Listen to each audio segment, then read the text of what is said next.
What's going on, APUSH people? We have a video for you today on the presidency of John F. Kennedy. We just completed Dwight Eisenhower. Now it's time to go to JFK. So let's go. So let's get started. A little background on JFK. Well, he was a World War II veteran, and he was on the crew of a boat, a PT-109, and he wrote a very famous book, Profiles of Courage, for which he won the Nobel Prize for. He was a senator and was part of a committee that chose the 5 greatest senators ever. If you watched my election of 1960 video, you know who they chose. It was Henry Clay. He was named as one of the 5 greatest senators ever. He is the first Catholic president ever in United States history and the first one to run since 1928 when Al Smith ran for president also as a Democrat. All right, let's jump ahead to the election of 1960. We have Nixon, the Republican, versus Kennedy, the Democrat. This is the first election in history that televised the debates nationally, and they played a huge role. There are essentially 2 interpretations of these debates. Those who watched TV felt like Kennedy won the debate, and Nixon looked very pale, uncomfortable, and sweaty. He didn't even have TV makeup on or anything and just came across as very uncomfortable up there. However, if you were listening to the radio, you would have felt that Nixon won. So from this moment forward, TV will play a very instrumental role in political debates. At JFK's acceptance speech for the Democratic nomination, he talked about a new frontier, and he called for individuals to achieve their greatness, including in science, space, and eliminating prejudice. All right, we're going to jump ahead to JFK and civil rights. And I do have a video on civil rights in the 1960s, so please check the description below.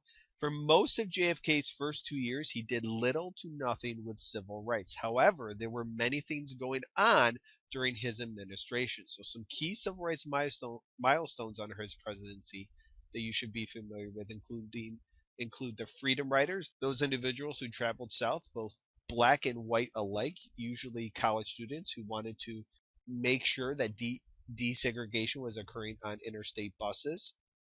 This guy, James Meredith, an Air Force veteran who wanted to register at a college.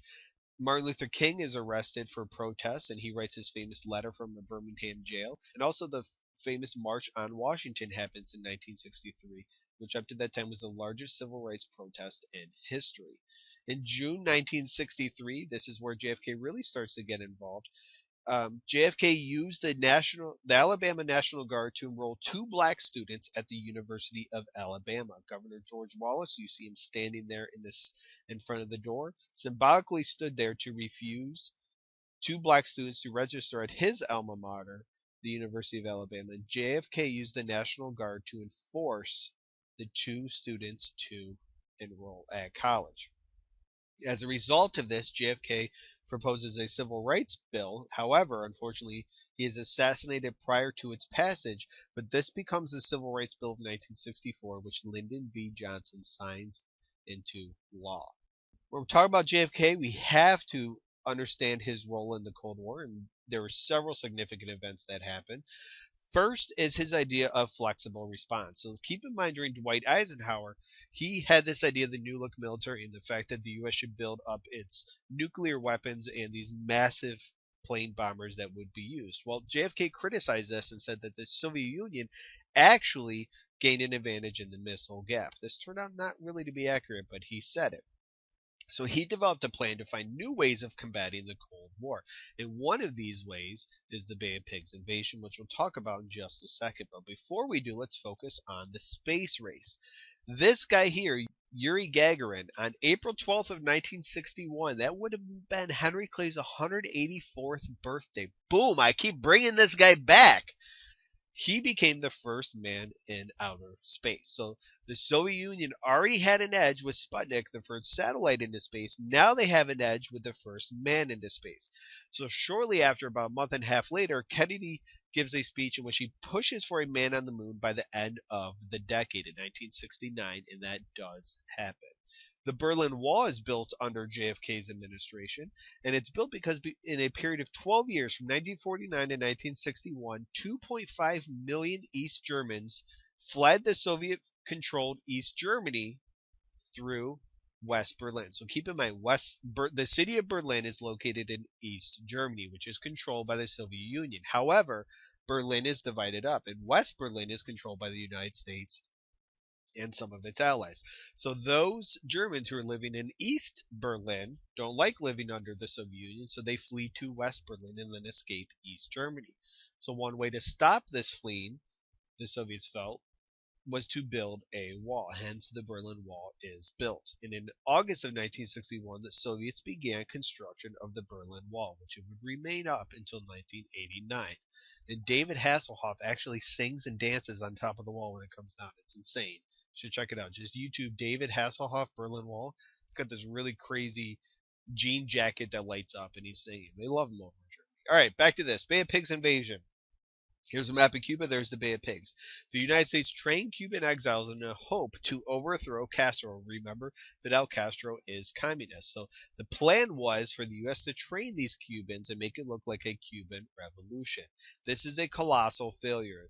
Cuba finds out about this and they're actually prepared for the invasion, and it is just a huge, huge black eye in American history. Shortly after, we have the Cuban Missile Crisis, in which in August 1962 the United States discovers Soviet weapons in Cuba that have nuclear capabilities, and for 13 days the world awaits in terror to see if there will be a nuclear war. Thankfully, war is averted. I do have a video on the Bay of Pigs and Cuban Missile Crisis in the description below if you want more info. This is the closest that the two sides ever came to nuclear war. All right, we'll finish up with some other notable info. The Peace Corps was established under JFK, and this was created in 1961. And this allowed young Americans to serve overseas in other countries for a period of 24 months. And these included doctors, teachers, lawyers, students, you name it. It was a way for them to not only improve relations with other countries, but help build up infrastructure and educate citizens of other countries. And they focused on social and economic development of other countries. And this was a way to hope to improve countries and resist communism. The Alliance for Progress focused on Latin America, in which billions of dollars were pledged to improve the economy of Latin America. So if you think about it, what was the name of that plan in which the United States gave billions of dollars to Europe to resist communism? Do you remember that name? I hope you said Marshall Plan. If you did, good job. The Alliance for Progress is not unlike that, except this one is in Latin America. Finally, we'll finish up with the Warren Commission. Chief Justice Earl Warren, you see him in the center here, handing I believe it's like a 400-page document, maybe 700, I don't know. We'll go with somewhere between 0 and 1,000 pages. He hands to President LBJ, and this is known as the Warren Commission Report. And this investigated the JFK assassination, and the Warren Commission found that Lee Harvey Oswald acted alone in the assassination of JFK, and there have been probably no less than 29 quadrillion different theories on who killed Kennedy, but that is for another day and perhaps another video.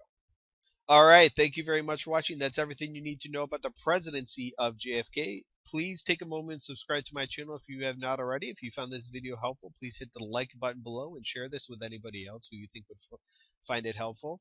If you have any questions or comments, feel free to leave that in the section below. I thank you very much for watching and have a good day, guys.